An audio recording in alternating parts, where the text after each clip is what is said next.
Good morning. આજના બ્લોગની શરૂઆત થાય છે મારી બેનને આવી રીતે કામ કરતા જોઈ, પછી બેસીને ચા નાસ્તો કરી લઈએ અને નાહી ધોઈને તૈયાર થઈ જઈએ અને સ્કિન કેર રૂટીન કરી લઈએ.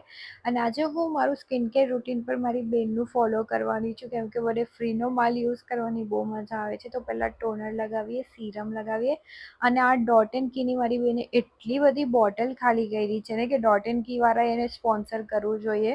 અને હું આજે એટલે તૈયાર થતી હતી કે મારા ફેમિલીમાં નાનું એવું ફેમિલી ફંક્શન હતું, તો બસ પહેલાં તૈયાર થઈ જઈએ અને સ્કિન કેર રૂટીન કરીએ, કેમ કે યાર બહાર બહુ ગરમી છે. સ્કિન કેર પૂરું કરીને હું મારા હેરને બ્લો ડ્રાય કરતી હતી ને હેર બ્લો ડ્રાય કરતાં હું એક દિવસ તકલી થઈ જવાનું છું, કેમ કે લિટરલી મારા બહુ બધા હેરફોલ થાય છે. અને પછી મેકઅપ બી કરી લઈએ. આજે મેં થોડો મિનિમલ શું મેકઅપ કર્યા, કેમ કે યાર ગરમીના લીધે એટલો બધો મેકઅપ સહન નહીં થાય. બસ ખાલી આઈ શેડો, આઈલાઇનર, મસ્કરા અને લિપ ગ્લોસ લગાવી અને બ્લશ સ્કીપ કરીને આજે ખાલી હાઇલાઇટર લગાવેલું હતું.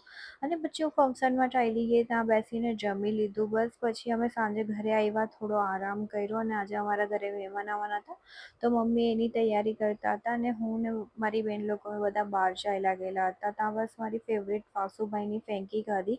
અગર તમે પણ ધારુકા કોલેજથી હશો તો તમને વાસુભાઈની ફેંકી વિશે જરૂરથી ખબર હશે. અને આ બધા મારો મજાક બનાવતા હતા કે ભાઈ આ કેવી કેવી વાત કરી, કેવી ઇન્ફ્લુએન્સર બની ગઈ. તો મને બી હસવું આવતું હતું ને આજનો બ્લોગ અહીંયા જ પૂરો